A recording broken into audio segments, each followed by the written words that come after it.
जय हिंद दोस्तों, मैं मोहम्मद मतीन मॉडर्न क्लासेस के यूट्यूब चैनल पर आपका स्वागत है। दोस्तों आज हम जो चैप्टर लेके आए वो है पाचन तंत्र का दूसरा पार्ट। पहला पार्ट आपने देख लिया, दूसरा पार्ट में बात करते हैं। ये मात्र 45 प्रश्न रहेंगे दोस्तों, और इसमें आप देखिएगा, चेक करिए आपने कितना सही किया कितना गलत किया। जो भी सही होगा, जो गलत होगा दोस्तों वो कमेंट बॉक्स में जरूर लिखिएगा। बात करते हैं पहले प्रश्न का। दूध में पाया जाने वाला मुख्य प्रोटीन कौन सा है? एल्बुमिन या ग्लोब्यूलिन या ग्लोबिन या केसिन? तो दोस्तों इसमें जो आंसर हो जाएगा वो क्या हो जाएगा? डी, यानी दूध में जो पाया जाने वाला प्रोटीन है उसको बोलते हैं केसिन। अब बात करते हैं दूसरे प्रश्न की। एंजाइम के प्रोटीन भाग को क्या कहते हैं? Iso enzyme, hello enzyme, apo enzyme या उपयुक्त सभी? इसका आंसर हो जाएगा सी, यानी प्रोटीन का वह भाग जो एंजाइम का वह भाग जो प्रोटीन कहलाता है उसे हम बोलते हैं एपो एंजाइम बोलते हैं। तीसरा प्रश्न है, निम्नलिखित में कौन सा एंजाइम पाचक एंजाइम नहीं है इनमें से? तो दोस्तों इसमें पाचक एंजाइम नहीं है पेप्सिन, रेनिन, इंसुलिन या एमिलाप्सिन। आंसर हो जाएगा इसमें इंसुलिन, क्योंकि इंसुलिन क्या है? एक हार्मोन से जो अग्न्याशय से निकलती है। ठीक है, तो आंसर हो जाएगा इसका सी। अब बात करते हैं चौथे प्रश्न की। पेट में भोजन को पचाने के लिए निम्नलिखित में से किसकी खास आवश्यकता होती है? हवा की, पानी के, एंजाइम की या खनिज की? आंसर हो जाएगा सी, यानी एंजाइम की आवश्यकता होती है। अब बात करते हैं पांचवें प्रश्न की। पांचवा प्रश्न है, सिग्मोइड कोलन किसका भाग है? छोटी आंत के, बड़ी आंत के या ग्रसनी की या मलाशय का? तो आंसर क्या हो जाएगा? बी, यानी बड़ी आंत के भाग है ये। छठा प्रश्न है, मानव शरीर में सबसे बड़ी ग्रंथि कौन सी है? तो मानव शरीर की सबसे बड़ी ग्रंथि कौन सी? लीवर, थायराइड, पीयूष या लार ग्रंथि? आंसर हो जाएगा ए, यानी लीवर। लीवर क्या है? सबसे बड़ी ग्रंथि हमारे शरीर की। सातवां प्रश्न, लीवर किसका भरपूर स्रोत है? शर्करा का, वसा, घुलनशील विटामिन का, खनिज का, प्रोटीन का? तो दोस्तों लीवर जो होता है वो किसका भरपूर स्रोत होता है? आंसर हो जाएगा वसा, घुलनशील विटामिन का, यानी बी। आठवां प्रश्न है, निम्नलिखित में से कौन सा एक किसी भी पाचक एंजाइम का स्रावण नहीं करता है? इनमें से कौन सा है जो किसी भी पाचक एंजाइम का स्रावण नहीं करता है? आंसर हो जाएगा ए, यकृत, लाल ग्रंथि, अग्न्याशय या तिल्ली? तो इसका आंसर क्या हो जाएगा? ए, यानी यकृत, जिसको हम लीवर बोलते हैं। नौवां प्रश्न है, निम्नलिखित में से किसका संश्लेषण यकृत द्वारा किया जा सकता है? Vitamin A, vitamin E, vitamin D या विटामिन के? आंसर हो जाएगा विटामिन ए का स्रावण यकृत द्वारा किया जाता है। 10वां प्रश्न है, पचे हुए भोजन में मौजूद विषैले पदार्थ का कौन सा अंग चूषण करता है? तो इनमें कौन सा जो विषैला पदार्थ है उसको कौन सा चूसता है? इसमें अमाशय, अग्न्याशय, विकृत या वृक्क या यकृत? तो दोस्तों उसका नाम क्या है? वो है यकृत, यानी लीवर। आंसर हो जाएगा डी। 11वां प्रश्न है, निम्नलिखित में से वह अंग कौन सा है जो मानव शरीर में ग्लाइकोजन के रूप में कार्बोहाइड्रेट को जमा करता है? तो कार्बोहाइड्रेट के रूप में कौन जमा करता है? आंसर है आंत, अमाशय, अग्न्याशय या यकृत? तो आंसर क्या हो जाएगा इसमें? डी, यानी यकृत जमा करता है। 12वां प्रश्न है, निम्नलिखित में से कौन सा अंग ग्लाइकोजन को ग्लूकोज में बदलता है और रक्त को शुद्ध करता है? इनमें वो कौन सा अंग है जो ग्लाइकोजन को ग्लूकोज में बदलता है और रक्त को शुद्ध भी करता है?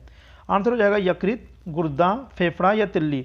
आंसर हो जाएगा ए, यानी यकृत। 13वां प्रश्न है, स्तनधारी इसमें यूरिया बनाते हैं, यानी जितने भी स्तनधारी हैं वो यूरिया किसमें बनाते हैं? यकृत में, गुर्दे में, प्लीहा में या मूत्राशय में? तो कहाँ बनता है? यकृत में बनता है। आंसर हो जाएगा ए। 14वां प्रश्न है, निम्नलिखित में से किस एक की उत्पत्ति यकृत का कार्य है? इनमें से कौन सा ऐसा है जो कि यकृत का कार्य है? लाइपेज बनता है, यूरिया बनता है, श्लेष्मा बनता है या हाइड्रोक्लोरिक अम्ल बनता है? तो हाइड्रोक्लोरिक अम्ल तो पेट में बनता है, यानी अमाशय में। तो इसका आंसर हो जाएगा बी, यानी यूरिया। क्या बनता है? यूरिया बनता है इसमें। 15वां प्रश्न है, ग्लाइकोजन निम्नलिखित में से किसमें जमा होता है? तो ग्लाइकोजन किसमें जमा होता है? प्लीहा में, यकृत में, अमाशय में या अग्न्याशय में? आंसर हो जाएगा बी, यानी यकृत में। 16वां प्रश्न है, निम्नलिखित में से किस भारी धातु की विषाक्तता यकृत सिरोसिस पैदा करती है? तो उसे क्या है वो? आंसर कॉपर, लेड, मरकरी या जिंक? तो आंसर हो जाएगा कॉपर, यानी ए। 17वां प्रश्न है, मनुष्य में एफ्लाटॉक्सिन खाद्य विषाक्तन द्वारा सामान्यतः कौन सा अंग प्रभावित होता है? हृदय, फेफड़ा, वृक्क या यकृत? तो आंसर क्या हो जाएगा? यकृत। यकृत प्रभावित होता है। ठीक है। अब 18वां प्रश्न है, हेपेटाइटिस मानव शरीर के किस अंग को प्रभावित करता है?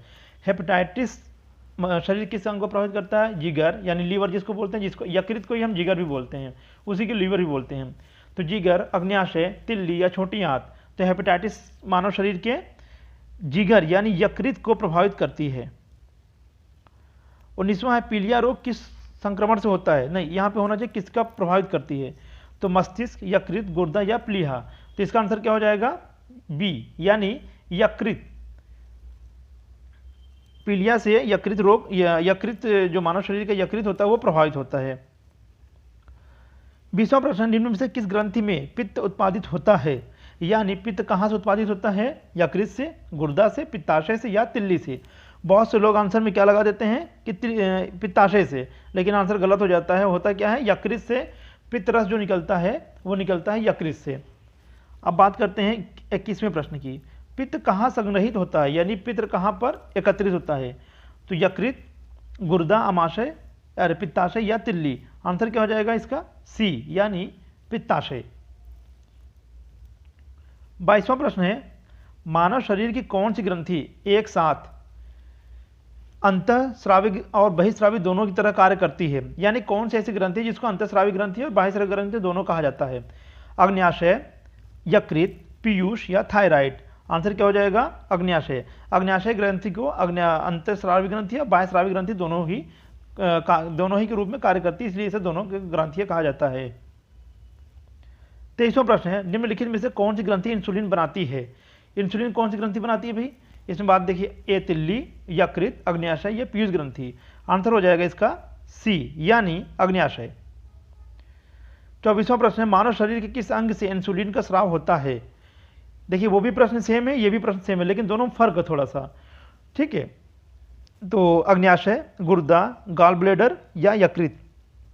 आंसर क्या हो जाएगा इसका? यानी अग्न्याशय से, ए। ठीक है, अब बात करते हैं 25वें प्रश्न की।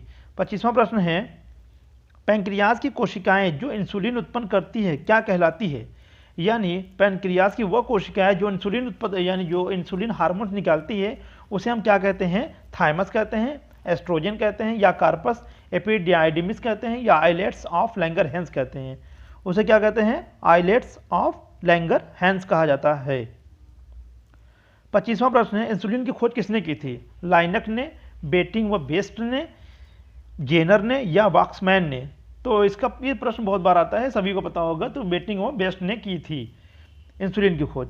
आंसर हो जाएगा इसका बी। 27वां प्रश्न है, इंसुलिन एक प्रकार का है, क्या है? हार्मोन है, प्रोटीन है, एंजाइम है या विटामिन है। तो इसका आंसर हो जाएगा ए यानी इंसुलिन क्या है? एक प्रकार का हार्मोन से। 28वां प्रश्न है, कौन सा हार्मोन रक्त में शर्करा की मात्रा नियंत्रित करता है? कौन वो हार्मोन से जो रक्त में शर्करा की मात्रा को नियंत्रित करता है? आंसर हो जाएगा ग्लूकोजन, थायरॉक्सिन, ऑक्सीटोसिन या इंसुलिन। आंसर हो जाएगा इंसुलिन यानी डी। क्या हो जाएगा? डी। 29वां प्रश्न है, निम्नलिखित में से किन कोशिकाओं से इंसुलिन का रिसाव होता है? यानी वह कोशिका का नाम बताइए जहां से इंसुलिन निकलता है। ए अल्फा कोशिका, बी बीटा कोशिका, सी गामा कोशिका या डी तंत्रिका कोशिकाएं। तो दोस्तों इसमें जो आंसर हो जाएगा वो हो जाएगा बीटा कोशिकाओं से ही इंसुलिन हार्मोन निकलता है। तो आंसर क्या हो जाएगा इसका? बी। 30वां प्रश्न है, शरीर के किस अंग की खराबी से मधुमेह रोग का प्रकोप होता है? दोस्तों इंसुलिन की कमी से ही मधुमेह रोग होता है या अधिकता से हो जाता है। ठीक है, तो वो कौन सा ऐसा शरीर का अंग है जो कि खराब होने से मधुमेह रोग हो जाता है? लीवर, पैंक्रियाज, किडनी या हृदय। तो इसमें आंसर क्या हो जाएगा? पैंक्रियाज यानी अग्न्याशय, क्योंकि अग्न्याशय से ही क्या निकलता है? इंसुलिन हार्मोन निकलता है जो कि मेंटेन करता है शर्करा की मात्रा को हमारे शरीर में मेंटेन करता है। किस रंग द्रव्य के उपस्थिति के कारण मानव के मल का रंग पीला होता है? यानी मनुष्य के जो मल होता है वो किसके कारण पीला होता है? तो आंसर हो जाएगा पेप्सिन कारण, रेनिन, एमिलेज के कारण, यूरोबिलिन के कारण। आंसर हो जाएगा डी यानी यूरोबिलिन। 32वां प्रश्न है, निम्नलिखित में से किस भाग में पाचक एवं श्वसन नलियां क्रॉस करती हैं? तो किसमें करती हैं? ग्रसनी में, कंठ में या ग्रास नली में, श्वास नली में। आंसर हो जाएगा ए यानी ग्रसनी में। 33वां प्रश्न है, आहार नाल यानी एलिमेंट्री कैनाल में स्टार्च के पाचन में अंतिम उत्पाद क्या है? ग्लूकोज, गैलेक्टोज, माल्टोज या आइसोमाल्टोज? इसमें आंसर हो जाएगा ए, यानी ग्लूकोज के रूप में अंतिम उत्पाद होता है। 34वां प्रश्न है, जैव तंत्र में संख्या की दृष्टि से सर्वाधिक बहुतायत में कौन सा तत्व पाया जाता है? हमारे जैव तंत्र में सबसे अधिक जो तत्व पाया जाता है कौन सा पाया जाता है? इसमें से hydrogen, oxygen, carbon, nitrogen, oxygen पाया जाता है। आंसर हो जाएगा बी। 35वां प्रश्न है, आहार में लवण का मुख्य उपयोग है, किस लिए नमक का उपयोग क्यों किया जाता है? इसमें आंसर हो जाएगा ए, जल में भोजन के कणों की विलेयता को बढ़ाना, भोजन के पाचन के लिए अपेक्षित हाइड्रोक्लोरिक एसिड लघु मात्रा में पैदा करना, तो ये भी नहीं होगा, ये भी नहीं होगा। सी है, पकाने की प्रक्रिया को सरल बनाना। ऐसी कोई बात नहीं है कि खाने की प्रक्रिया को सरल बनाया जा सकता है। हाँ, आंसर ये हो जाएगा, भोजन को स्वादिष्ट बनाना। नमक का उपयोग हम क्यों करते हैं? क्योंकि भोजन को स्वादिष्ट बनाने के लिए। 36वां प्रश्न है, पशु प्रोटीन को प्रथम श्रेणी का प्रोटीन माना जाता है क्योंकि यह अनिवार्य अमीनो एसिड से भरपूर होता है, बी बाजार में सस्ता होता है, सी सुपाच्य होता है या डी खाने में स्वादिष्ट होता है? इसका आंसर क्या हो जाएगा? ए, यानी अनिवार्य अमीनो एसिड से भरपूर होता है। 37वां प्रश्न है, मनुष्य में पाचन क्रिया कहाँ प्रारंभ होती है? यानी मनुष्य के जो पाचन क्रिया होती है वो कहाँ से स्टार्ट होता है?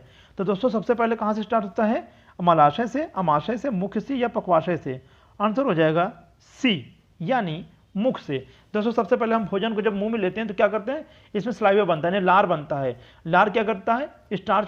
स्टार्च को पचाता है ना, तो उससे हम क्या करते हैं? लार से हम जब खाने को कूचते हैं, जब वो लुगदी बन जाता है तो पेट के अंदर जाता है, यानी पहला कार्य कहाँ शुरू होता है? तो वो हो जाता है मुख से। तो इसका आंसर क्या होता है? मुख से। 38वां प्रश्न है, मानव की पाचन नली लगभग कितने फीट लंबी है?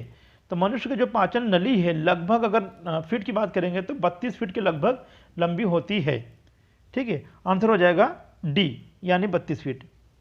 39वां प्रश्न है, एक वयस्क मनुष्य में कितने स्वदंत होते हैं? तो दोस्तों यहाँ स्वदंत की बात कर रहा है तो कितने होते हैं? 4। आंसर हो जाएगा डी। अब 40 है, मुख में मंड का शर्करा में पाचन किसके द्वारा होता है? मुख में जो मंड का शर्करा पाचन होता है वो किसके द्वारा होता है? एमाइलेज कारण, टाइलिन के कारण, पेप्सिन कारण या लाइपेज कारण? तो जानते हैं ना, लार में कौन सा एंजाइम पाया जाता है? टाइलिन, तो उसी के कारण होता है। आंसर हो जाएगा बी, यानी टाइलिन के कारण। 41वां प्रश्न है, निम्नलिखित में से कौन सा एक रेशेदार प्रोटीन है? अब इसमें पता करना है आपको कि इसमें रेशेदार प्रोटीन कौन सा है? हीमोग्लोबिन, एल्बुमिन, कीरेटिन या एंजाइम?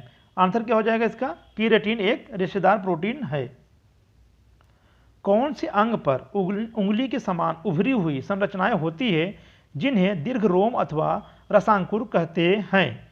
वह कौन सा है? बड़ी आंत, मूत्राशय, छोटी आंत या पेट? आंसर हो जाएगा सी, यानी छोटी आंत।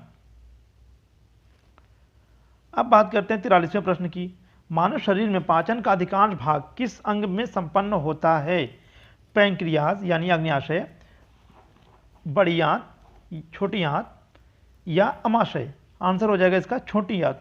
सबसे ज़्यादा जो हमारा भोजन पचता है यानी पाचन क्रिया जो सबसे अधिक कहाँ होता है वो होती है छोटी आंत में। ठीक है, आंसर हो जाएगा सी। 44वां प्रश्न है, अधिकतम पोषक तत्व रक्त में कहाँ से अवशोषित किए जाते हैं? जो पोषक तत्व होते हैं रक्त में वो कहाँ से अवशोषित किए जाते हैं? तो बड़ी आंत से, छोटी आंत से, मुंह से या पेट से? तो जहाँ सबसे अधिक भोजन पचता है उसी से पोषक तत्व रक्त में मिलता होगा। तो आंसर सिंपल सी हो जाएगा इसका क्या? छोटी आंत।